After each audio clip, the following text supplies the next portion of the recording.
अगर हम टीचर्स के हवाले से बात करें तो एक का नाम सत्येंद्र कौर बताया जाता है और दूसरे का नाम दीपक चांद बताया जा रहा है। अगर हम बात करें जो सिक्योरिटी फोर्सेज है इस टाइम लगातार यहाँ पे मॉनिटर कर रही है सिचुएशन। जो बॉडीज हैं उनको बताया जाता है कि दोनों जो रिहाइश है उनकी अलौची बाग में है और उनको वहां पे ले जाया गया है। ऐसे में अगर हम बात करें जो लगातार ये हलाकतों का सिलसिला श्रीनगर शहर में चल पड़ा है, ये सिक्योरिटी फोर्सेज के लिए एक बहुत बड़ा चैलेंज बनकर सामने आ रहा है। अयूब खान के साथ परवेज भट्ट, न्यूज़ 18 उर्दू, श्रीनगर। हमारे नुमाइंदे परवेज श्रीनगर से हमारे साथ बराह रास्त जुड़ चुके हैं। परवेज, सबसे पहले तो तफसीलात फराहम करें।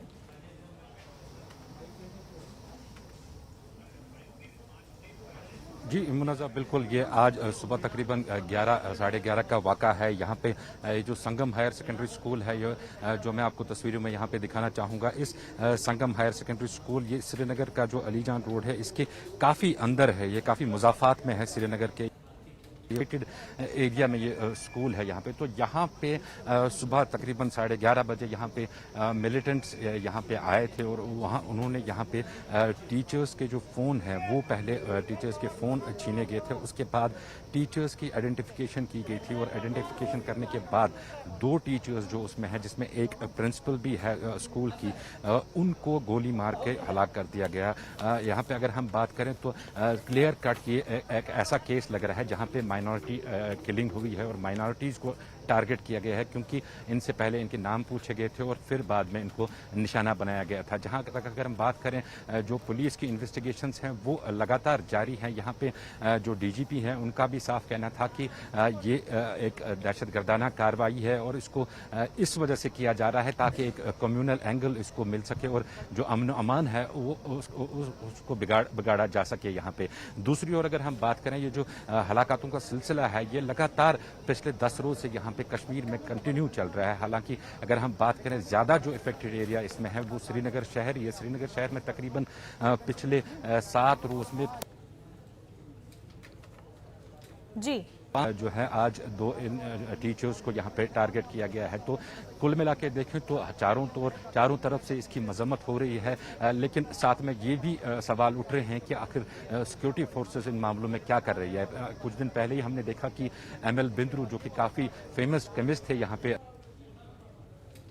काफी रेप्यूटेड और काफी लोग उनको मानते थे, उनकी हलाकत भी इसी तरह दिन दहाड़े की गई और आज की ये हलाकत भी जो है इस से भी जो सिक्योरिटी इंतजामात हैं यहाँ पे उन पे सवालिया निशान खड़े हो जाते हैं। बेशक जो पॉलिटिकल पार्टीज हैं वो इसमें बेशक कंडेमनेशन के बयानात तो जारी करेंगे, लेकिन हमने देखा कि जब ये किलिंग्स होती हैं तो जिस तरह से लोगों का आउटबर्स्ट होना चाहिए था वो आउटबर्स्ट लोगों का नहीं होता है। क्योंकि अगर हम बात करें ये इनोसेंट किलिंग्स हैं, ये सिविलियन किलिंग्स हैं जिनको टारगेट किया गया है यहाँ पे पिछले 10 रोज में, तो इसके खिलाफ बेशक आवाज़ उठनी चाहिए थी जो कि अभी तक देखने को नहीं मिल रही है। हालांकि मजम्मत चारों ओर से हो रही है, लेकिन इकदामात उस तरह के नहीं हो रहे हैं कि जिससे लगे कि नहीं जो कल्प्रिट्स हैं उनके खिलाफ कोई कार्रवाई की जा रही है। पुलिस लगातार कह रही है कि इन्वेस्टिगेशन चल रही हैं, लेकिन जो हलाकतों का सिलसिला है वो भी लगातार जारी है और ठोस कोई क्लू अभी तक पुलिस को हाथ नहीं आया है। हालांकि कल बताया गया था कि 5 लोगों की गिरफ्तारी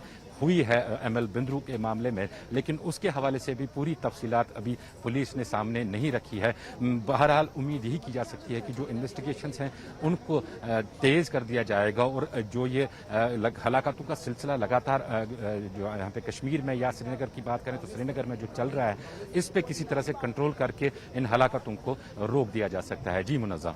बिल्कुल परवेज, ये बताया कि कितने लोग थे जो स्कूल में घुस आए क्योंकि फ़ोन छीने गए हैं, और साथ ही आई विटनेसेस का क्या कहना है, क्या उनका फेस रिवील हो रहा था?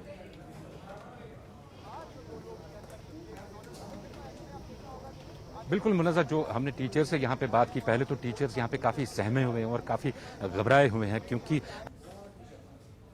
जी हालांकि टीचर्स ने यहाँ पे कहा कि 10 के करीब यहाँ पे राउंड जो हैं वो फायर किए गए।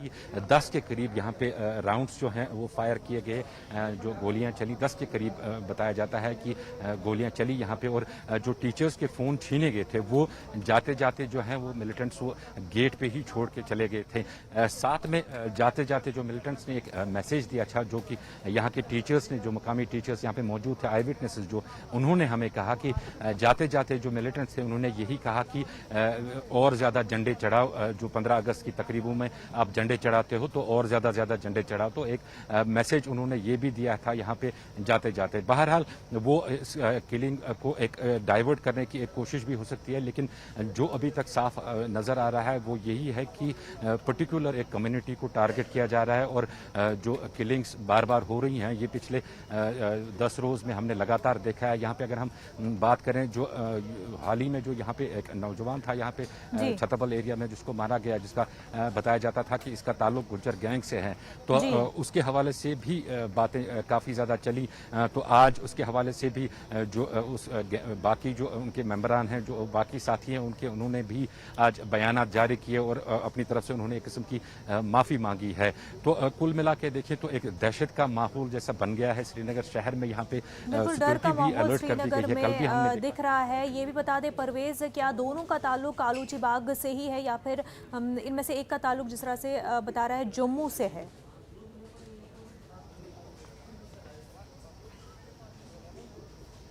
बिल्कुल, दीपक चांद जिसका बताया जा रहा है कि वो कश्मीरी पंडित हैं, वो पहले यहाँ श्रीनगर में रहते थे, लेकिन माइग्रेशन करके वो बाहर जम्मू के जानीपुर उन्होंने रिहाइश ली थी और वहाँ पे रह रहे थे। लेकिन जो पीएम पैकेज के तहत जो नौकरियों का सिलसिला था उसके तहत वो वापस यहाँ पे श्रीनगर आ गए थे और यहाँ आलूची बाग में वो इस टाइम रह रहे थे। लेकिन जो बेसिक जो उनका मकान है, आबाई मकान जो है वो जम्मू में ही है और जम्मू में ही उनकी फैमिली है। और जहाँ तक मुझे लगता है जो तदफीन वगैरह है वो उनकी जम्मू में ही होगी। हालांकि जो दूसरी जो प्रिंसिपल जो बताया जा रहा है सपिंदर कौल, उनकी रिहाइशगाह जो है वो यहाँ आलूची बाग में ही है। तो वहाँ पे भी लोगों का काफ़ी जमावड़ा इस टाइम देखने को मिल रहा है और उनके जो नज़दीक के रिश्तेदार हैं या दोस्त हैं वो उनको वहाँ पे देखने के लिए उस टाइम आ रहे हैं और वो अपने रंजो गम का इजहार कर रहे हैं। देखिए मुनज़्ज़म, मैं आपको ये भी साथ में बता दूं कि ये जो सिलसिला है इसकी आम लोगों में तशवीश तो काफ़ी ज़्यादा देखी जा रही है। इसमें कोई शक नहीं है कि चाहे हम सोशल मीडिया नेटवर्क पे भी देखें या फिर टीवी चैनल्स पे भी देखें तो लोगों ने काफ़ी तशवीश इसके खिलाफ जाहिर की है। लेकिन ऐसे में सवाल पैदा ये होता है कि अगर बीजेपी सरकार का ये दावा था कि 370 हटने के बाद यहाँ पे सिक्योरिटी इम्प्रूव हो गई है काफ़ी, तो ज़मीनी सतह पे सूरत हाल ये है जो कि हमारे नाजरीन के सामने है। किलिंग्स का सिलसिला बढ़ गया है, बिल्कुल जैसे 90s में किलिंग्स होती थी, एक तरह से फिर से वैसी किलिंग्स हो रही हैं। तो ऐसे में बीजेपी के जो दावे हैं कि यहाँ पे सिक्योरिटी सिचुएशन इम्प्रूव हुई है उसकी भी कलीदी खुल जाती है। बिल्कुल तो ये जो दावे लगातार किए जा रहे थे 370 के बाद कि अब तो सिक्योरिटी सूरत हाल काफ़ी बेहतर हो गए हैं, अब कश्मीर की फ़ज़ा जो है पुरअमन हो गई है 370 के बाद से, तो अब कहाँ पर चूक हो गई है? क्योंकि सिक्योरिटी एहलकार भी कहा करते हैं, इंतज़ामिया भी कहा करती है लगातार कि अब जो है क्योंकि ऑपरेशन ज़्यादा हो रहे हैं तो बेहतर तरीके से अब मेन स्ट्रीम में लोग आ रहे हैं। अब कहाँ पर चूक हो रही है? इतनी बड़ी चूक जो जहाँ पर सिविलियंस को लगातार पिछले कुछ दिनों में टारगेट किया जा रहा है, ये चूक कहाँ पर समझी जाए?